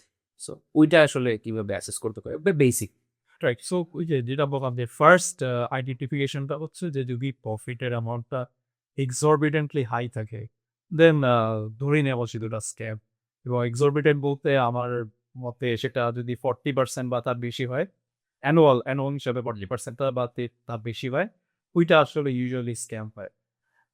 হ্যাঁ, সো এখন কেউ হয়তো আমার পডকাস্ট শুনে ভাবলো আচ্ছা ঠিক আছে আমি 25% দিয়ে আমি ইনভেস্ট করার চেষ্টা করবো। সো যারা আসলে স্ক্যাম করে তারা অনেক স্ট্রাকচার্ড ওয়েতেও করতে পারে চাইলে, যেমন পনজি নিয়ে যদি কারো আইডিয়া থাকে, এবং এত স্ট্রাকচার ওয়েতে করতে পারে যে আমি জাস্ট একটা এক্সাম্পল দিই যে এনরন নামের একটা কোম্পানি আছে, তারা মানে একটা ফাইন্যান্সিয়াল স্ক্যাম করছিল। আমরা যখন আইবিএতে পড়ি 2012-এ বা 13-এ এথিক্স বইয়ে এনরনের এক্সাম্পল দেওয়া ছিল যে দে আর মানে খুব এথিক্যাল একটা কোম্পানি, খুব ভালো রান করতেছে। তার ঠিক 1 বছর পরেই তাদের নামে একটা বিশাল স্ক্যান্ডাল বের হয়েছে অনলাইনে। সো চিন্তা করেন আমরা এথিক্স বইয়ে পড়ছি যে Enron is a very good structured company, অথচ 1 বছর পরেই ও বের হয়েছে যে they were a scam, they were running a Ponzi. আমার এই মুহূর্তে স্ক্যান্ডালটা মনে পড়তেছে না, বাট পনজি টাইপের কিছু একটা নাম করতেছিল। বাংলাদেশে তো প্রচুর পনজি, প্রচুর আমরা যেটা ইনভেস্টমেন্ট হিসেবে দেখি, বা ধরেন এইটা এইটা আমি এই যে একটু অ্যাড করতে হয় যে যারা বিজনেস করতেছে ওরাও আসলে পনজি স্টাইলটাকেই মনে করতেছে, এইটাই মনে হয় ইনভেস্টমেন্টেরই, যে আমি আজকে ইনভেস্টমেন্ট নিব, আবার পরের লাটা আরেকটা নিয়ে দিব, এর টাকা নিয়ে ওরে দিব, ওর টাকা নিয়ে ওরে দিব, আমার বিজনেস প্রফিট করুক আর যেটাও কোনো নেই, আমি এইভাবে করে করে আমার ব্যবসাটাকে আমি একটা সার্টেন টাইপ পর্যন্ত, এরপরে বলবো যে ভাই ব্যবসায় লস করছি, টাকা নাই, এই জানে আমি জানাই। কমন যারা ইনভেস্টমেন্ট নিয়ে বিজনেস করতেছে, কিছু মানুষ আছে যে যেটা বুঝে, কিন্তু যারা একেবারে নতুন যে ইনভেস্টমেন্ট নিচ্ছে মানুষের থেকে, তারা একটা সার্টেন টাইম পরে হচ্ছে গিয়ে পনজিতে চলে যায়। আহ, যেমন আমার কাছে ইনভেস্টমেন্টটা আসছিল এরকম, আমি তো পরে জিজ্ঞেস করছিলাম যে তুমি তো আমার বলতেছিল যে ভাই এত টাকা লাগবে, এটা লাগবে, আমি বলছি, ঠিক আছে আমি বুঝছি তোমার এত টাকা লাগবে, কিন্তু ভাই তুমি এত টাকা আসলে কোন কোন খাতে কাজে লাগাবা সেটা তুমি আমাকে একটু বলো। মানে ক্লিয়ারলি সে বলতে পারে না যে আমার এইটার জন্য, কিন্তু বিজনেসে হওয়া উচিত ছিল কি, আমি যেটা বুঝছি যে আমি 100টা কাপ কিনবো। সো 100টা কাপ কেনার আমার টাকা নেই, কিন্তু আমার মার্কেট আছে, আমি বিক্রি করতে পারবো এই ওয়েতে, আমার স্কেলিং এর জায়গা আছে এইটা। সো আপনি যদি টাকা দেন তাহলে আপনার টাকাটা দিয়ে আমি কাপটা কিনবো, কিনে ইভানে সেল করবো। সো ওইখান থেকে যে প্রফিট হবে আপনার সাথে শেয়ার করবো। এটা তো হওয়া উচিত, একদম ক্লিয়ার পিকচার দেওয়াটা যে এইভাবে এইভাবে কি দেওয়া। তা আমি দেখছি যে কিছু কিছু জায়গাতে ধরেন ওর দরকার 10 লাখ, ও 20 লাখ নিয়ে বসে আছে। তো এখন কি হইতেছে, টাকা কিন্তু ঘুরতেছে 10 লাখ, ওই ওই 10 লাখ কিন্তু মানি জেনারেট করতেছে, বাকি যে আরো 10 লাখ নিছে ওইটা কিন্তু মানি জেনারেট করতেছে না, ও কিন্তু বৈশা দিছে। এখন আপনি যখন প্রফিট শেয়ার করতেছেন তখন তো প্রফিট টোটাল 20 লাখ থেকেই দিতে হবে। রাইট, তো তখন যে দেখি যে ওরা এই পনজির স্টাইল শুরু করে। রাইট। সো হ্যাঁ, এটা ওইটাই আমি যে এক্সাম্পলটা দিচ্ছি ওটা হচ্ছে মোর স্ট্রাকচার্ড পনজি জায়গায়, যারা হচ্ছে মোর মানে পনজি নলেজ নলেজ নলেজ আছে প্লাস মানে তারা তো মানে স্মার্টেস্ট পিপল আর কি, যারা ফাইন্যান্সিয়াল নলেজ আছে। আর আপনি যে এক্সাম্পলটা দিলেন এটা সর্ট অফ মানে ফাইন্যান্সিয়াল লিটারেসি কম, সে কাজ করতে করতে এমন একটা জায়গায় পড়ে গেছে যে সে এখান থেকে বেরোতে হলে তার পঞ্জি করা ছাড়া উপায় নাই এবং আলটিমেটলি বের হইতেও পারে না আসলে। আলটিমেটলি দেখা যায় যে প্রথম দিকে যারা টাকা দিছিল তারা হয়তো পার পেয়ে যায়, বাট শেষের দিকে গিয়ে কেউ বা কেউ আটকে যায়। সো এইটা দুইটা ক্ষেত্রেই আসলে ভেরি ডিফিকাল্ট টু আইডেন্টিফাই। মানে আপনার যে মেইন কোয়েশ্চেনটা ছিল যে কিভাবে আইডেন্টিফাই করব, আপনি কিছুটা অ্যান্সার দিয়েও দিচ্ছেন যে তার আসলে সে যদি প্রপারলি একটা প্ল্যান না দিতে পারে। আমরা কিভাবে আইডেন্টিফাই করার চেষ্টা করি? আমরা আহ, এখানে একটা আমাদের মানে ভেরি ডিফিকাল্ট আইডেন্টিফিকেশন পয়েন্ট হচ্ছে সে আসলে কয় জায়গা থেকে টাকা নিছে। সো সেইটা যদি আমরা আইডেন্টিফাই করতে পারি যে তার অ্যাকচুয়াল লোন বা বডি ক্যাপিটাল কত, এইটা যদি তার ম্যাথটা মিলাইতে পারি, মানে আমরা চেষ্টা করি এটা ম্যাথটা মিলানোর। যে আচ্ছা আপনি আপনার যখন বিজনেস শুরু করছিলেন কত ইনভেস্টমেন্ট নিছিলেন বা কত লোন নিছিলেন? আচ্ছা আপনি 10 লাখ টাকা নিছিলেন। ওকে, এই মুহূর্তে আপনার ইনভেন্টরি কত আছে?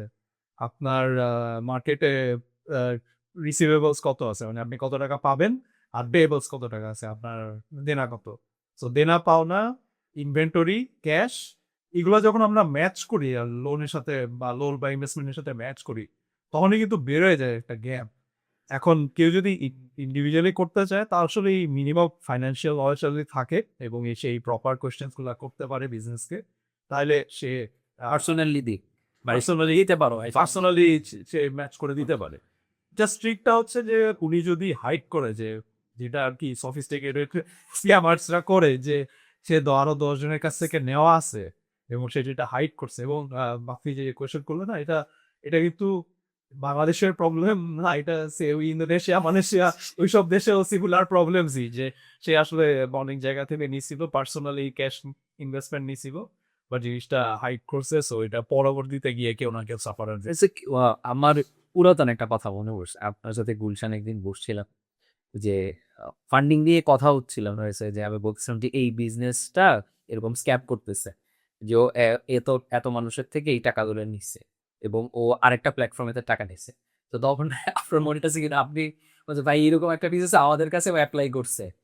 আমি বিজনেসের নাম বললাম না, আর হয়তো আপনার মনে নাও থাকতে পারে। তখন আপনি ওই যে আপনাদের যে রিকোয়েস্ট ফর্মটা আছে, তখন আপনি ওখানে সার্চ করে দেখছেন যে ওই লোককে ওইখানেও পাওয়া গেছে। তাহলে দেখেন ওই লোক একটা বড় অ্যামাউন্ট একটা প্ল্যাটফর্মের থেকে নিচ্ছে, তারপরে সে হচ্ছে কি আবার ইন্ডিভিজুয়াল পিপলের থেকেও নিচ্ছে, আবার আপনার কাছে রিকোয়েস্ট করতেছে যে আমার এই প্ল্যান সেম প্ল্যান থেকে কিন্তু আপনার কাছে নিছে। তা এইখানে বাংলাদেশে আমার কাছে যেটা মনে হয় যে এটা ফুল মানে ইন্টারন্যাশনাল ইসে আছে, যে একটা স্কোরিং বা সে কতটুকু ফান্ড পাবে, এটা একটা স্ট্যান্ডার্ড করে দেয় যে এই বিজনেসে এতটুকু ফান্ড পাবে। সো প্ল্যাটফর্ম গুলো তখন তার ওই স্কোরিং বা ওই এটা দেখে তারপরে ফান্ডটা দেয়। বাংলাদেশে এই স্ক্যামিংটা বন্ধ হয়ে যাবে যদি এই ধরনের কোন একটা অ্যাসেসমেন্ট প্ল্যাটফর্ম বা একজন একজনের সাথে ইন্টার কানেক্টেড থাকে, যে ড্যাশবোর্ড বা মানে ডেটাবেস ডেটাবেস যে শেয়ার হচ্ছে এই বিজনেসটাকে আমি এত টাকা ফান্ড দিছি।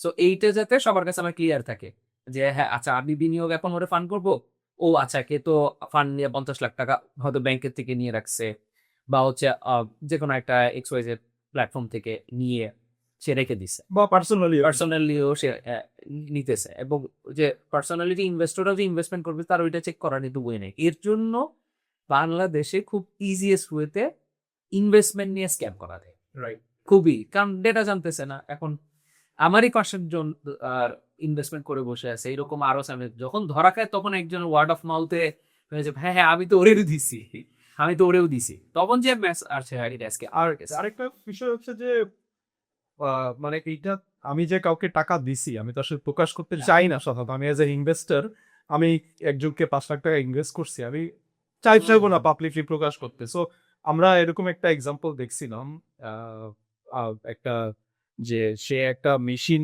কিনছে, মেশিন কিনে মানে এটা আমাকে একজন এক্সাম্পলটা বলছিল, যে সে একটা মেশিন কিনছে 10 লাখ, মানে ফাইন্যান্সিং নিয়ে মেশিনটা কিনছে 10 লাখ টাকার একটা মেশিন। ওই মেশিনটা দেখায় ও আরো এলাকার সবার কাছ থেকে 1 লাখ 2 লাখ টাকা নিছে, যে ভাই মেশিনটা তো কিনছি, এখন আমার মেশিনটা রান করতে ওয়ার্কিং ক্যাপিটাল লাগবে। সো ও কিন্তু এলাকার অলমোস্ট প্রত্যেকটা বাড়ি থেকেই 1 লাখ 2 লাখ করে 20-30 লাখ টাকা নিয়ে ও কয়েক একদিন ভেঙে গেছে। তারপরে যারা মেশিনটা কিনে নিছে তারা যখন মেশিনটা উঠে মানে নিয়ে আসতে গেছে, তখন সব এলাকা মানে তারা কিন্তু জানতো না এগুলা কিছু। তারা যখন তাকে পাচ্ছে না আর তুলতে পারতেছে না, তারা মেশিনটা উঠে গেছে, তখন এলাকাবাসী সবাই ধরছে যে তো আমি এর কাছে এত টাকা পাই, ওর কাছে এত টাকা পাই। এই মেশিন বাবদ তো এই যে একটা জাস্ট একটা ছোট্ট গ্রামের মধ্যে যদি এই ঘটনা ঘটতে পারে, তাহলে তো সোশ্যাল মিডিয়াতে অ্যাড রান করে বা আমি মানে আমার ফ্রেন্ডদের ফ্যামিলি থেকে নিয়ে কি কত কিছু করতে পারি এটা তো।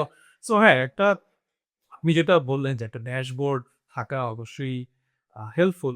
এটা মানে পজিটিভ নেগেটিভ দুইটাই আছে। এখন কেউ শত্রুতা করে লিখে দিল যে আমি বিনিয়োগ ওকে ৳১,০০,০০,০০০ দিয়ে রাখছি। সো এটাও হইতে পারে। বাট ওই যে সো এটা রিসেন্টলি কোন ক্ষেত্রে জানি এরকম একটা ড্যাশবোর্ড লঞ্চও হয়েছে যে বাট ওইখানে আমি যদি কোনো কিছু ইনপুট দিতে যাই, আমার একটা ডকুমেন্টেশন বা সাবমিট করা লাগে যে হ্যাঁ, আমি যে কমপ্লেইনটা করতেছি সেই কমপ্লেইন্টের ডকুমেন্টেশন এটা। সো একটা ডকুমেন্টেশন বা ড্যাশবোর্ড বা কিছু একটা দরকার, যেটা আমাদের সিআইবি টা বেসিক্যালি করে বিগ ফান্ডস এর জন্য। এসএমই এর জন্য এরকম কিছু একটা দরকার। এবং হ্যাঁ, এটা জাস্ট আমার কথা না, এই কথাটা আসলে আরো বড়, বড় মানুষের জন্য বলে আসছে যে এটা দরকার। এসএমই সিআইবি বা এরকম কিছু একটা দরকার। এবং আমার মতে জাস্ট স্ট্রাকচারড লস না, এই আনস্ট্রাকচারড যেগুলা মার্কেট থেকে দিচ্ছে সেগুলো দরকার। আদারওয়াইজ এইটা বন্ধ হবে না। যেটা বললেন যে এই স্ক্যাম কোনো না কোনো ওয়েতে চলতেই থাকবে। চলতেই থাকবে এবং প্ল্যাটফর্ম যারা আসলে সলিড ওয়েতে আ উদ্যোক্তাদেরকে হেল্প করছে, যেমন বিনিয়োগের মতন আরো প্ল্যাটফর্ম যারা আছে যারা হেল্প করতে আসতেছে, মানে এই টেনশন হাউস ভালো। এরা কিন্তু চায়নাতে যেমন আমাদের মতন যারা প্ল্যাটফর্ম মানে আমাদের মতন ইনভেস্টমেন্ট প্ল্যাটফর্ম বা অল্টারনেটিভ ফাইন্যান্সিং প্ল্যাটফর্ম একসময় বুম করছিল। আর কত সাল যখন এক্সাক্টলি মনে নাই, 50% এর উপরে প্ল্যাটফর্ম এখন বন্ধ আফটার মানে তারা রেগুলেশন ইম্পোজ করার পরে, বিকজ তারা মানে ম্যাল প্র্যাকটিস করছে বা তাদের হয়তো ছিল না, কি বলে ওই ইনফরমেশন গ্যাপ ছিল। দেখা গেছে যে একটা বিজনেস এই ৫টা প্ল্যাটফর্ম টাকা সে ৫ জায়গা থেকে টাকা রাখতেছে। সো এরকম অনেক ইস্যুস আছে। এগুলো আসলে but at the end of the day এগুলা গভর্নমেন্ট লেভেল থেকে না আসলে আসলে ভেরি ডিফিকাল্ট। প্রাইভেট লেভেলে মানে ম্যাসিভ ফান্ডিং ছাড়া প্রাইভেট লেভেলে এগুলো ইমপ্লিমেন্ট করা মাচ ডিফিকাল্ট আরকি। আসলে তো আসলে আমরা তো মানে কথা বললে তো আরো অনেক কথা, আরো অনেক কিছু মানে ঘন্টার পর ঘন্টা অলমোস্ট ১.৫ ঘন্টা পার হয়ে গেছে। আমার কাছে মনে হচ্ছে যে এখনো অনেক কথা আছে যেগুলা ধরেন আরো আলোচনা করা উচিত ভাই। সো আমরা চেষ্টা করলাম যে যতটুকু আসলে আমরা পারছি ভ্যালুস দিতে বা মানুষকে আসলে জানাইতে। আ দেখতেছি যে মানুষ এখন ইনভেস্টমেন্ট মুখী হচ্ছে। মানে তারাও মানুষজন যাদের কাছে এক্সট্রা টাকা আছে, হ্যাঁ, পড়ে আছে, তারাও চাচ্ছে যে কোনো একটা আ প্ল্যাটফর্মের মাধ্যমে বা নিজেও একটু ইনভেস্টমেন্ট করতে। কারণ এখন তো যেহেতু ইনফ্লেশন রেট অনেক বেশি। সো আবার ব্যাংকে একটা শরিয়ার একটা কনসার্ন থাকে। সো আমরা যারা আসলে প্র্যাকটিসিং, আমরা যারা একেবারে টাকাটা আর্ন করছি সলিড ভাবে হাওয়াল টু হাওয়াল। তা আমি আসলে ইনভেস্টমেন্ট করে তো আমি চাই না যে আমার ওই অল্প একটু হারাম টাকা যদি পুরো টাকাটাকে নষ্ট হয়ে যায়। তো এর জন্য আসলে বিনিয়োগটার মতন প্ল্যাটফর্মকে আমি বলব আরো অনেক বেশি কাজ করার। এবং আমার একটা রিকোয়েস্ট থাকবে বিনিয়োগটার কাছে যে এই যে শরিয়া বেস ফাইন্যান্স থেকে শুরু করে ফাইন্যান্সিয়াল লিটারেসি নিয়ে মার্কেটে অনেক বেশি অ্যাওয়ারনেস এর জন্য কাজ করার। কারণ আপনারা যদি আসলে এই জায়গাটাতে কাজ না করেন, তাহলে এরকম স্ক্যাম আরো বহুত মানুষ হবে এবং তারা আসলে ওই যে আমার কাছে যদি নলেজই না থাকে, আমি তো ভালো মন্দের ডিফারেনশিয়েট করতে পারবো না। যে কে ভালো কে কম। সো এর জন্য ধরেন আরো ৫ টা বিনিয়োগ ডট আইও তৈরি হবে না। সো আমার কাছে মনে হয় যে তো বিনিয়োগ ডট আইও আলহামদুলিল্লাহ লাস্ট ৪ বছর ধরে অনেক যেহেতু একটা নতুন ইনিশিয়েটিভ শরিয়া বেস এবং বিনিয়োগ ডট আইওর সাথে বলতে গেলে প্রায় শুরুর দিক থেকে আসলে কানেক্টেড। এইটারে আসলে আমি নিজে ওন করি, যেটা বাস্তব কথা। তো সেই জায়গা থেকে বিনিয়োগ ডট আইওর কাছে রিকোয়েস্ট থাকবে যে আপনারা যদি ফাইন্যান্সিয়াল লিটারেসি নিয়ে আরো কাজ করতে পারেন। এইটা উদ্যোক্তা এবং ইনভেস্টর মানে দোনোজনার জন্যই, যে উদ্যোক্তারা যাতে একটা সলিড ভাবে ইনভেস্টমেন্ট দিতে পারে। মানে অনেকেরই ইনিশিয়েটিভ খুব ভালো, ভালো ইনিশিয়েটিভ থাকে, ভালো ইনটেনশন থাকে, কিন্তু এই যে নলেজ না থাকার কারণে সে হয়তো তার কোনো একটা স্ক্যামিং মডেল বা এই ধরনের মডেলকে চুজ করতে হয়। আবার এরকম অনেক মানুষ আছে যে আসলে তার কাছে টাকা আছে, সে চায় যে অন্যকে হেল্প করতে, সাথে সাথে নিজেও একটু বেনিফিটেড হইতে। তো তারাও হচ্ছে আবার এরকম স্ক্যামিং এর শিকার হয়ে পরে তার টাকাটা দেখা যাচ্ছে যে ব্যাংকের কোনো সঞ্চয়পত্র বা এই ধরনের জায়গাগুলোতে আসলে টাকাগুলো ব্লক করে ফেলতে হচ্ছে। হ্যাঁ। সিচুয়েশন তাদের বাধ্য করতেছে ওই পথটা বেছে নিতে, কনভেনশনাল ওয়েতে পথটা বেছে নিতে। সো এই জায়গাতে আপনাদের কাছে এইটা রিকোয়েস্ট। এবং আর আমার যেটা আমি যদি পরে লাস্ট কোয়েশ্চেন করি, সেটা হচ্ছে যে আপনাদের আসলে 2026 এর এই যে যেগুলো বললাম যে এই ধরনের কোনো প্ল্যানিং আছে কিনা? যে এইটাকে আরো বড় করার জন্য এবং আরো অনেক বেশি উদ্যোক্তা যাতে আপনাদের থেকে আসলে একটা শরিয়া বেস আ আ ফান্ডিং এর একটা সাপোর্ট পায়। আবার অন দ্য আদার হ্যান্ড যে যারা ইনভেস্টমেন্ট করতে চায় তারাও যাতে হালাল ওয়েতে তাদের টাকাটাকে বাড়াইতে পারে। এইটার জন্য আপনাদের ইনিশিয়েটিভ নেই, মানে ইনিশিয়েটিভটা আরো বড় করার জন্য আপনারা কোন ধরনের আসলে এক্টিভিটিস গুলো চিন্তা করতেছেন যে 2026 বা নেক্সট ডে এটা আসতে পারে? যেহেতু আপনারা এখন অ্যাক্সিলারেটিং এশিয়াতে উঠেছেন। সো কি ইনিশিয়েটিভ আসলে আপনাদের প্ল্যান আছে যদি শেয়ার করা যায়? জি, সো আমরা 2026 এর প্ল্যানটা এখনো সাজিয়ে নেই। কিন্তু এটার রিজন হচ্ছে যে আমাদের আমি জানি না পডকাস্টটা কবে প্রেজেন্ট হবে। বাট আমাদের এই যে 15 জানুয়ারি হচ্ছে অ্যাক্সিলারেটিং যেটা ফাইনাল ডেমো ডে বলে যে ওইদিন পিচিং। সো আমরা আমাদের এই বছরের স্ট্র্যাটেজিটা ওই পর্যন্ত হোল্ড করে রাখছিলাম।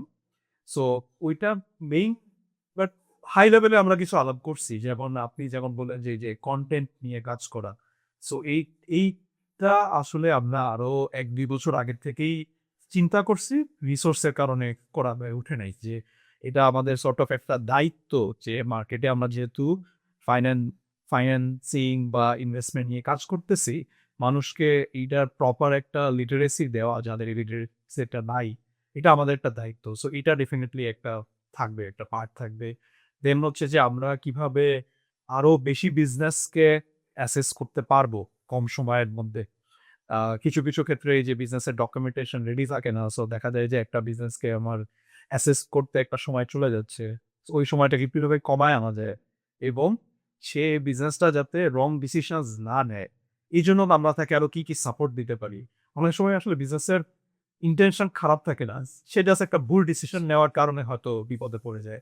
সো এই ডিসিশনস এইগুলা যাতে না হয়, এইটা একটা স্ট্র্যাটেজি পার্ট থাকবে।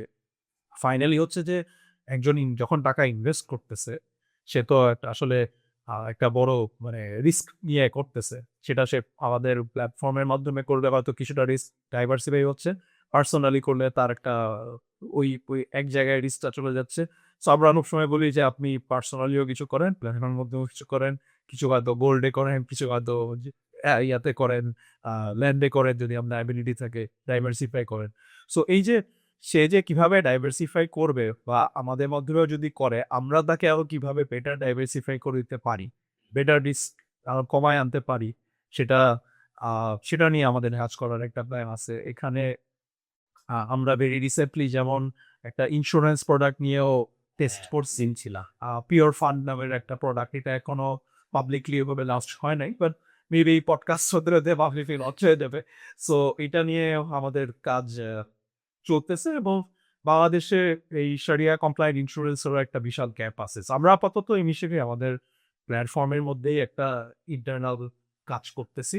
ফিউচারে এটা নিয়ে যেমন বড় করেও কাজ করার স্কোপ এটা ইটসেলফ একটা বড় ইন্ডাস্ট্রি হওয়ার স্কোপ আছে। সো এই নলেজ বেস ফাইন্যান্সিং কিভাবে আরো বেটার ওয়েতে করা যায়, আরো বেশি বিজনেসকে করা যায় এবং ইনভেস্টার্স কিভাবে আরো সেফলি ইনভেস্ট করতে পারে, আরো তার ওয়েলথটা যাতে আরো একটু সিকিউর থাকে। এই জিনিসগুলা নিয়েই মেইনলি আমাদের শর্ট টার্ম চিন্তা ভাবনা 2026-27। আর লং টার্ম আমি জাস্ট একটা এড করতে চাই যে লং টার্মে বিনিয়োগটাও আসলে এটা আ ফার্স্ট ইয়ার থেকেই আমাদের টার্গেট ছিল যে আমরা এমন একটা জায়গায় পৌঁছাতে চাই যেখানে মানুষ যদি মানে চিন্তা করবে যে আমি শারিয়া বেসড শারিয়া ফাইন্যান্স নিয়ে জানতে চাই বা কাজ করতে চাই, সে যাতে কিনা প্রোডাক্ট প্ল্যাটফর্মে আসে। এটা আমাদের লং টার্ম। এটা বিশাল একটা কাজ এবং উম্মার জন্য অনেক বড় একটা কাজ এবং দুনিয়া এবং আখেরাত ২ টাই আসলে আমরা এটা অ্যাচিভ করতে পারবো। কারণ আমাদের আসলে হওয়া উচিত আমাদের প্রত্যেকটা ইনিশিয়েটিভও দুনিয়া এবং আখেরাতমুখী হওয়া উচিত। এটা আমি মনে করি। সো আ আজকের ফার্মরেস টিভিটা এখানেই শেষ করব। সাইদ ভাই আপনাকে অনেক শুকরিয়া যে আপনি টাইম দিয়েছেন। হোপফুলি হয়তো নেক্সট কোনো একটা এপিসোডে আবার আমরা একটা আড্ডা দিব। আর এইটাই হচ্ছে গিয়ে এবং আবারও লাস্টে বলতেছি যে অনেক, অনেক ধন্যবাদ।